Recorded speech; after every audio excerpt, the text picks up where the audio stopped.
Breaking news చూస్తున్నాం. కోమటిరెడ్డి రాజగోపాల్ రెడ్డి మరోసారి hot comments చేశారు. మంత్రి పదవి ఇస్తానని కాంగ్రెస్ మాట ఇచ్చిన మాట వాస్తవం. అయితే ఆలస్యమైనా పర్లేదు, ఎదురు చూస్తాను. నాకు ఓపిక చాలా ఉంది.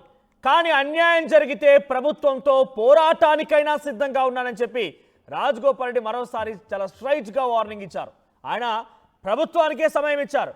నాకు ఇవ్వడానికి కొంత ఆలస్యం అయితే ఓపిక ఉంది, పర్వాలేదు, భరిస్తాను, ఎదురు చూస్తాను. కానీ అన్యాయం జరిగితే మాత్రం తప్పకుండా ప్రభుత్వంతో పోరాటానికైనా సిద్ధంగా ఉన్నానని చెప్పి రాజగోపాల్ రెడ్డి అన్నారు.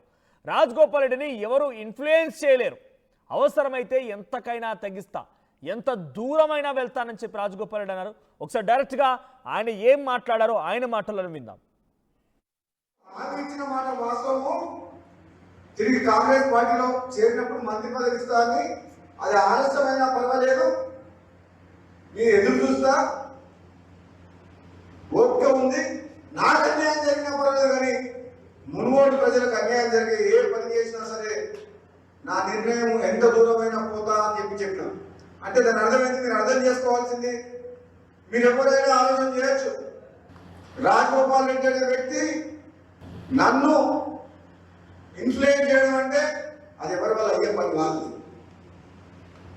మన వాళ్ళకి నిజంగా అన్యాయం అవుతుందంటే, నిజంగా ఈ ప్రాంత ప్రజలకు అన్యాయం అవుతుంది అని అంటే నేను ఎంత దూరమైనా పోతా, ఎంత త్యాగమని చేస్తా, ఎంత కొట్లాడైనా చేస్తా, నీకు భయపడేటోడు కాదు. మనం అవసరమైతే వేరే మంది అయినా సరే ఎటువంటి పెద్ద కార్యక్రమాలు చేసేందుకు మీరు కూడా తయారు ఉండండి. ఎక్కడికక్కడ ప్రభుత్వం స్తంభించనే సాధ్యమైతే తప్పితే మామూలు కాదు. నీకు ముందే చెప్తున్నా, ఈ party ruling party. Congress party MLA అయినా, కాంగ్రెస్ పార్టీ ఎమ్మెల్యే నియోజకవర్గంలో అన్యాయం జరిగితే అవసరమైతే ప్రభుత్వంతో కూడా పోరాటం చేసేందుకు సిద్ధంగా ఉన్నా చెప్తున్నా.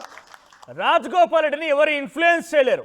నేను పార్టీ కాంగ్రెస్లో మళ్ళీ చేరినప్పుడు నాకు మంత్రి పదవి ఇస్తానని ఇచ్చిన మాట వాస్తవమే. కానీ ఇప్పటికీ ఆలస్యమైనా కొంత ఎదురు చూస్తాను, పర్వాలేదు, ఓపిక బాగానే ఉంది.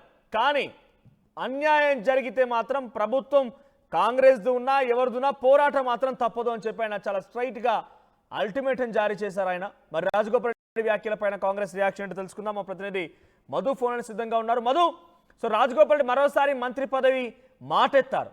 కొన్ని రోజుల పాటుగా ఆయన వారం 10 రోజుల పాటే కొంత సైలెంట్గా ఉన్నట్టు అనిపించినా కూడా మళ్ళీ మంత్రి పదవి మాటెత్తుకొచ్చారు. మంత్రి పదవి ఇవ్వడం కోసం వాళ్ళు నాకు మాట ఇచ్చారు, నాకు ఓపిక ఉంది, సహనం ఉంది, నేను కొన్ని రోజుల పాటుగా ఎదురు చూస్తాను, పర్వాలేదు, కానీ అన్యాయం జరిగితే మాత్రం ప్రభుత్వం పైన తిరగబడతా, పోరాటం చేస్తా. అంటే ఆయన ఉద్దేశం ఏంటి? డెఫినెట్గా ఆయన ఒక యుద్ధానికి సిద్ధమేరని చెప్పాలా? మంత్రి పదవిలో అవకాశం రాకపోతే ఆయన ఇంతకన్నా తెగించే అవకాశం కనబడుతుందా?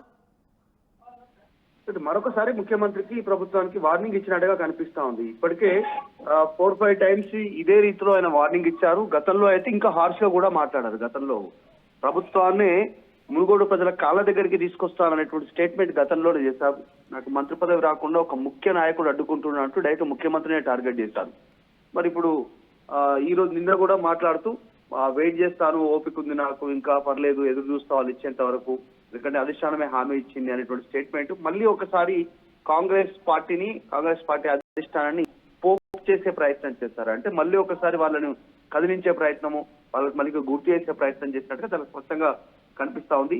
అవసరమైతే ఎంతకైనా తెగిస్తా అనేటువంటి స్టేట్మెంట్ మరి రాజీనామా చేయడానికి అందులో భాగంగా మా స్టేట్మెంట్ మాట్లాడారా, లేకుంటే ప్రభుత్వాన్ని ప్రెజర్ చేయడానికి స్టేట్మెంట్ చేస్తారా? మొత్తానికైతే పదే ఇప్పటికీ పలుసార్లు బెదిరింపుకు గురి చేసే ప్రయత్నం చేశారు. అది అధిష్టానాన్ని టార్గెట్ చేస్తున్నారు, ఇక్కడ రాష్ట్ర ప్రభుత్వాన్ని కూడా టార్గెట్ చేస్తున్నారు. ముఖ్యమంత్రిని గతంలో ఉద్దేశిస్తూ కూడా ఇలాంటి స్టేట్మెంట్ చాలాసార్లు చేశారు.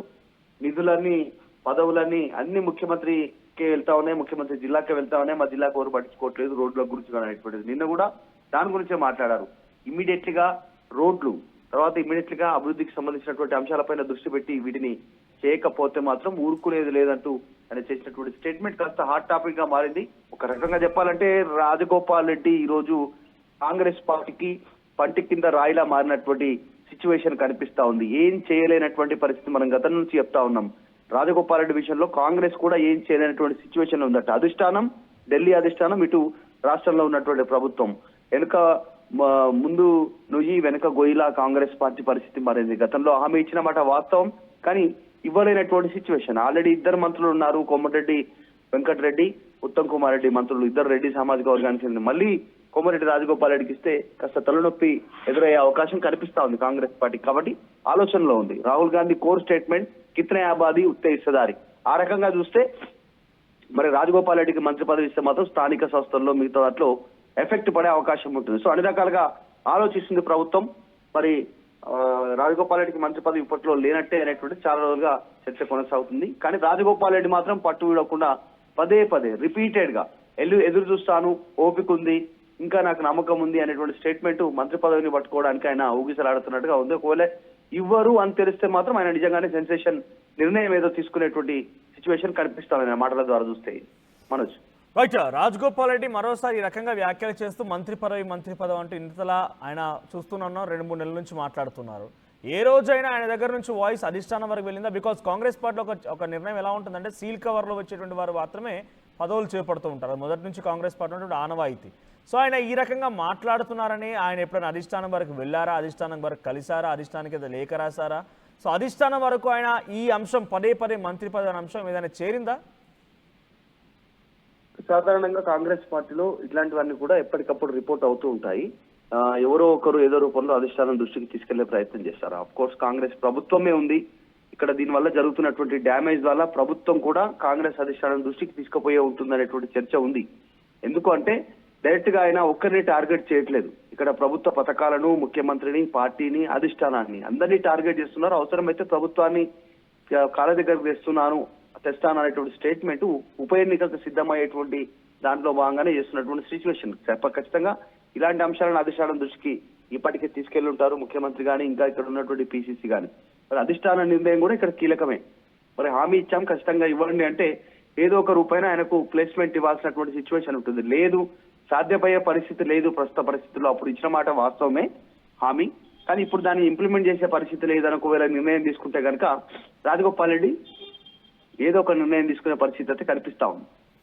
Right, thank you Madhu. So మరోసారి రాజగోపాల్ రెడ్డి చాలా సీరియస్గా అటు ప్రభుత్వానికి వార్నింగ్ ఇచ్చారు. తనకి పార్టీ మారినప్పుడే మంత్రి పదవిలో అవకాశం కల్పిస్తామని చెప్తే నేను పార్టీ మారాను, నాకు ఆ హామీ ఇచ్చారు, ఇచ్చిన మాట వాస్తవమే. కానీ ఇప్పటివరకు ఇవ్వడం కుదరలేకపోయినా, మీకు కొంచెం సమయం లేకపోతే కుదరలేకపోయినా నేను సహనంతో ఉన్నాను, ఓపికతో ఉన్నాను, పర్వాలేదు, ఇంకా ఎదురు చూస్తాను. కానీ నాకు అన్యాయం జరిగినా, మునుగోడు ప్రజలకు అన్యాయం జరిగినా కూడా ఎట్టి పరిస్థితుల్లో ఊరుకునే ప్రసక్తే లేదంటూ రాజగోపాల్ రెడ్డి తన వార్నింగ్ని మరోసారి చెప్పే ప్రయత్నం చేశారు. సో పదే మంత్రి పదవి గురించి ఆయన పోరాటం కనబడుతోంది. మరి నిజంగానే ఆయన మంత్రి పదవి అని చెప్పి జపం చేస్తున్న నేపథ్యంలో మరి ఆ మంత్రి పదవి లభిస్తుందా లేదా చూడాల్సిన అవసరమైతే ఉంది. సో మీ అభిప్రాయం ఏంటి? రాజగోపాల్ రెడ్డి నిజంగానే మంత్రి పదవికి అర్హుడా? ఇప్పుడున్న సమయంలో రాజగోపాల్ రెడ్డికి మంత్రి పదవి దక్కుతుందని మీరు భావిస్తున్నారా? కామెంట్ చేయండి. ఒకసారి మళ్ళీ రాజగోపాల్ రెడ్డి ఏం మాట్లాడారో చూద్దాం. మాట వాస్తవము. తిరిగి కాంగ్రెస్ పార్టీలో చేరినప్పుడు మంత్రి పదవి ఇస్తారని, అది ఆలస్యమైనా పర్వాలేదు, నేను ఎదురు చూస్తా, ఓపిక ఉంది, నాకు అన్యాయం జరిగినా పర్వాలేదు, కానీ మునుగోడు ప్రజలకు అన్యాయం జరిగే ఏ పని చేసినా సరే నా నిర్ణయం ఎంత దూరమైనా పోతా అని చెప్పాను. అంటే దాని అర్థమైంది, మీరు అర్థం చేసుకోవాల్సింది, మీరు ఎవరైనా ఆలోచన చేయొచ్చు. రాజగోపాల్ రెడ్డి అనే వ్యక్తి నన్ను ఇన్ఫ్లుయెన్స్ చేయడం అంటే అది ఎవరి వల్ల అయ్యే పని కాదు. మన వాళ్ళకి నిజంగా అన్యాయం అవుతుందంటే, నిజంగా ఈ ప్రాంత ప్రజలకు అన్యాయం అవుతుంది అని అంటే నేను ఎంత దూరమైనా పోతా, ఎంత త్యాగమని చేస్తా, ఎంత కొట్లాడని చేస్తా, నీకు భయపడేటువంటి కాదు. మనం అవసరమైతే వేరే మంది అయినా సరే ఎటువంటి పెద్ద కార్యక్రమాలు చేసేందుకు మీరు కూడా తయారు ఉండండి.